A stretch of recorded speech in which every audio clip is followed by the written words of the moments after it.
membatalkan keputusan Komisi Pemilihan Umum Kabupaten Pandeglang nomor 2956 tahun 2024 tentang penetapan hasil pemilihan Bupati dan Wakil Bupati Pandeglang tahun 2024 tanggal 5 Desember 2024. 3. Mendiskualifikasi pasangan calon nomor urut 2 atas nama Dewi Setiani dan Iing Anti Supriyadi sebagai pemenang dan atau calon terpilih pada pemilihan umum Bupati dan Wakil Bupati Pandeglang tahun 2024.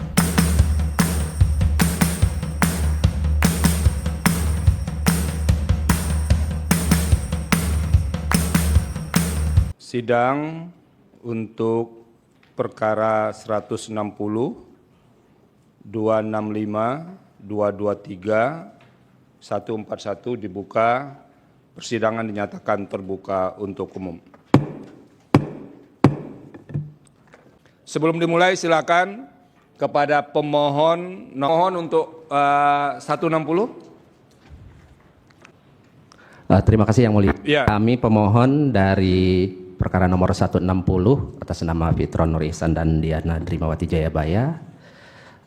Hadir kuasa hukum saya Muhtar Latif dan rekan saya Ihsan Budi Afriyadi. Terima kasih Yang Mulia. Terima kasih. Sekarang kita lanjut ke termohon untuk perkara 160. Baik, terima kasih Yang Mulia. Saya kuasa hukum dari termohon KPU Pandeglang. Kemudian ada prinsipal KPU Pandeglang Pak Samsuri. Demikian Yang Mulia. Terima kasih. Kemudian kepada pihak terkait. Terima kasih. Perkara 160 pihak terkait. Tidak ada ya? 160? Kemudian Bawaslu pemberi keterangan silakan. Terima kasih Yang Mulia. Dari Bawaslu RI, Toto Haryono didampingi oleh Imam Purnama dari Pandeglang, Pak Imam, lalu Pak Haji Acep dan Pak Ilham Sarlito dari Tangerang Selatan, lalu Pak Sarwaruji dan Ketua Pak Roman Hudi dari Kota Blitar, Ketua Bawaslu Provinsi Pak Awaris, dan Ibu Dewi Hayu Sinta dari Provinsi Jawa Timur. Terima kasih Yang Mulia. Terima kasih Mas Toto. Ini timnya Bawaslu tetap kompak kelihatannya. Yang paling menarik itu pecinya nggak ganti-ganti dari dulu ya. Mas Toto. Nanti sebelum sidang dimulai ada beberapa hal yang mesti kami beritahukan. Pertama bahwa hari ini adalah menyampaikan permohonan pemohon. Pemohon atau kuasa hukumnya diberi waktu paling lama menyampaikan permohonannya itu 15 menit. Karena kami sudah punya permohonan dan bahkan kami sudah punya telaah hasil gelar perkara. Jadi tidak usah dibacakan semua, poin-poinnya saja. Itu yang pertama. Yang kedua, yang disampaikan itu apa yang ditulis dalam permohonan perbaikan. Oke, nanti kalau ada yang di luar itu dianggap tidak ada. Dan kami akan ingatkan. Yang ketiga, tidak ada lagi perbaikan permohonan. Karena waktu perbaikan permohonan sudah kita berikan.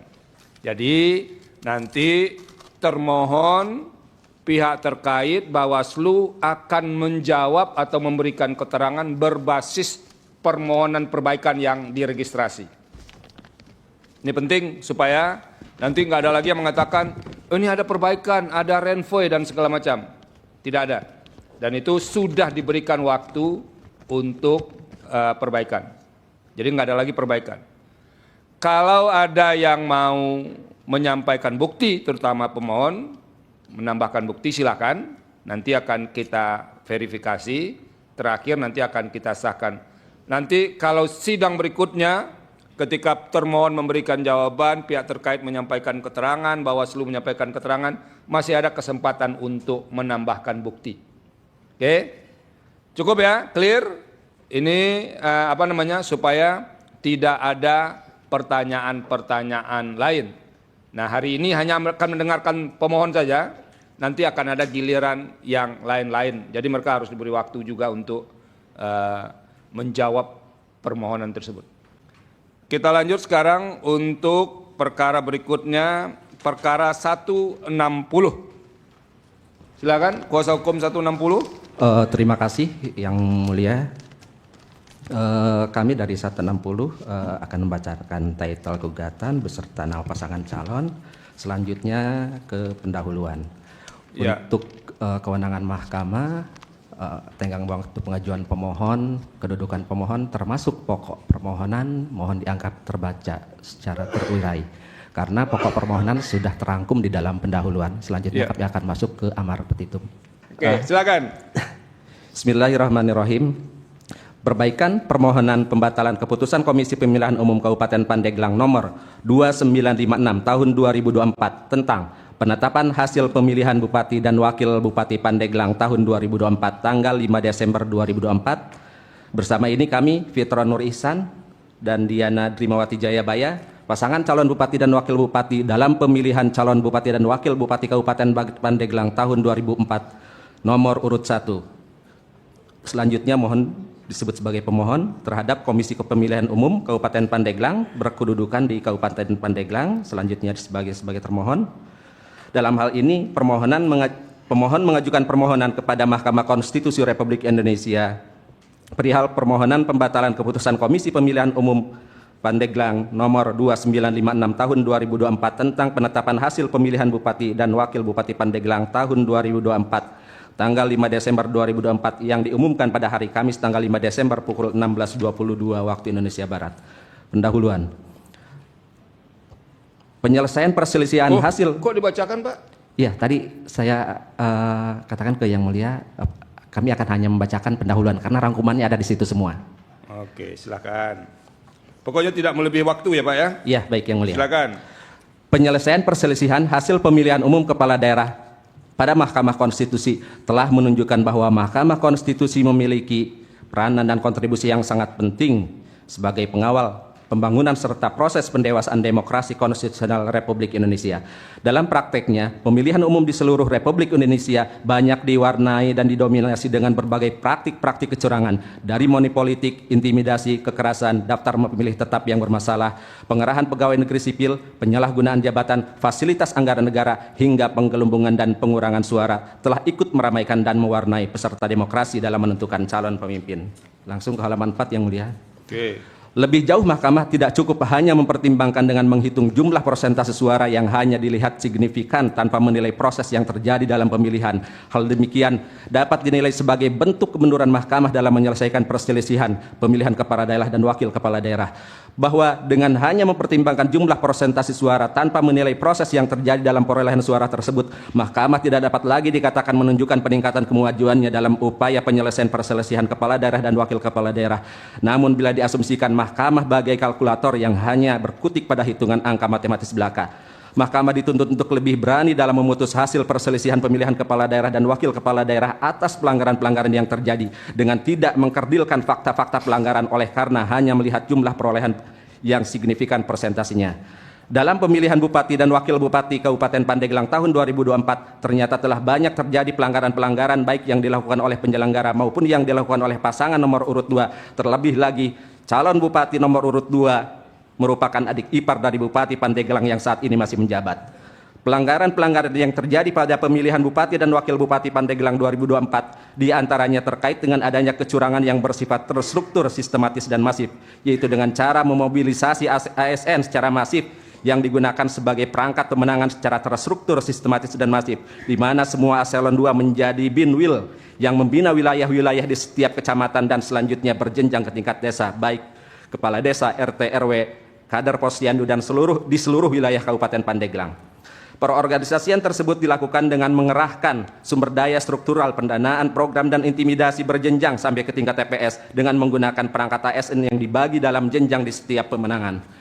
Bahwa perangkat ASN di Kabupaten Pandeglang dalam menjalankan struktur pemenangan pasangan calon nomor urut 2 selalu menggunakan intimidasi dengan menyebutkan bahwa calon ini telah mendapatkan perintah tegak lurus sampai ke tingkat provinsi.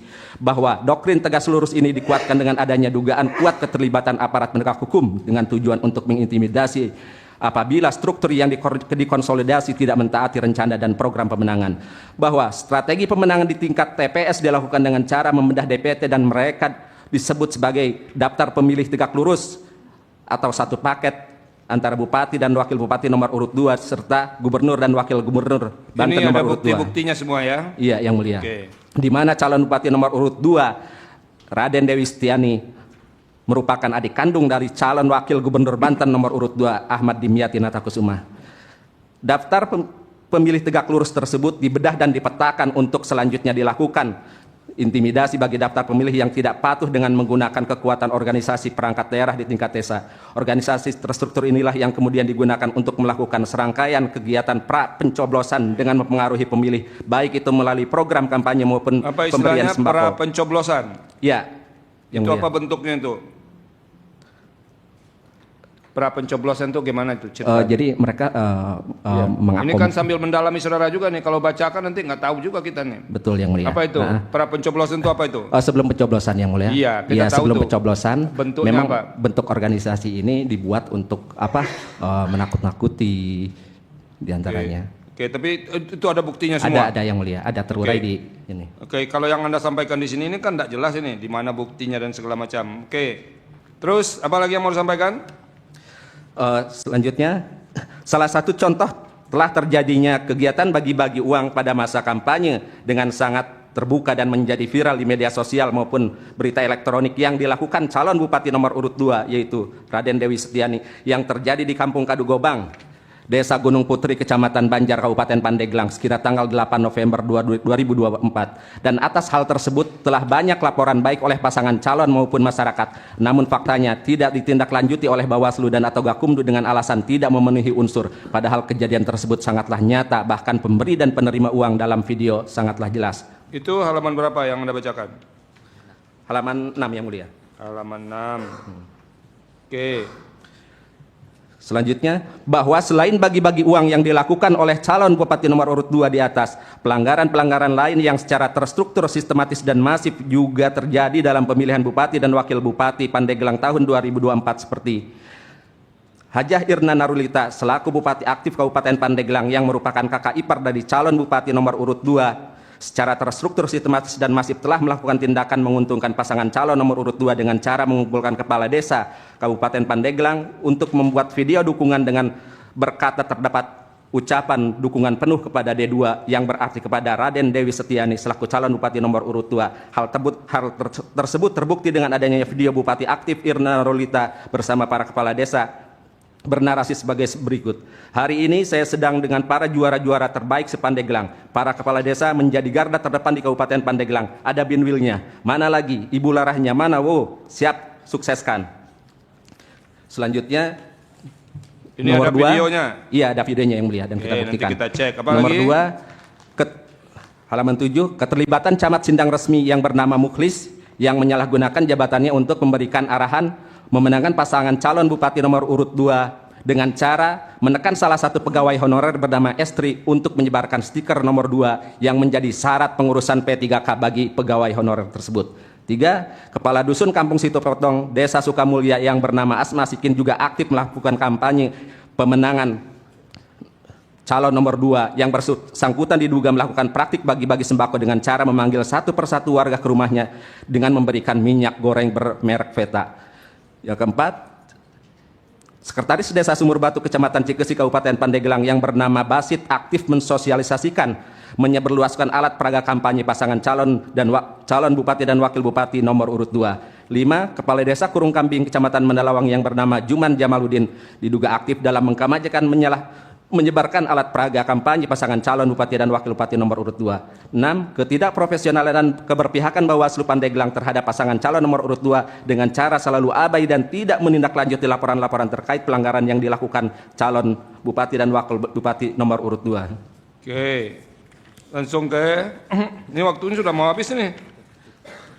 Halaman 8, bahwa yang dilakukan pasangan calon nomor urut 2 tersebut merupakan pelanggaran yang tidak dapat ditolerir. Oleh karena itu, pelanggaran-pelanggaran pada pemilihan bupati dan wakil bupati Pandeglang tahun 2024 harus diselesaikan oleh Mahkamah demi keadilan masyarakat Kabupaten Pandeglang, yaitu dengan dilakukannya pemungutan suara ulang di seluruh TPS Kabupaten Pandeglang dan atau mendiskualifikasi pasangan calon nomor urut 2 atas nama Raden Dewi Setiani dan Iing Antis Priyadi.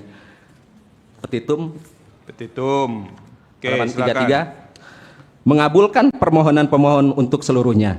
membatalkan keputusan Komisi Pemilihan Umum Kabupaten Pandeglang nomor 2956 tahun 2024 tentang penetapan hasil pemilihan Bupati dan Wakil Bupati Pandeglang tahun 2024 tanggal 5 Desember 2024 dan berita acara sertifikat rekapitulasi hasil penghitungan perolehan dari setiap kecamatan dalam pemilihan Bupati dan Wakil Bupati tahun 2024 tanggal 5 Desember 2024. 3. Mendiskualifikasi pasangan calon nomor urut 2 atas nama Dewi Setiani dan Iing Andi Supriyadi sebagai pemenang dan atau calon terpilih pada pemilihan umum Bupati dan Wakil Bupati Pandeglang tahun 2024. 4. Memerintahkan KPU Kabupaten Pandeglang untuk menerbitkan surat keputusan yang menetapkan pasangan calon nomor urut 1 atas nama Fitron Nur Ihsan dan Diana Drimawati Jayabaya sebagai pasangan dan atau calon terpilih pada pemilihan Bupati dan Wakil Bupati Pandeglang tahun 2024 dan atau memerintahkan kepada Komisi Pemilihan Umum Kabupaten Pandeglang untuk melakukan pemungutan suara ulang di seluruh TPS di Kabupaten Pandeglang tanpa mengikut sertakan pasangan calon nomor urut 2 atas nama Dewi Setiani dan Iing Andi Supriyadi.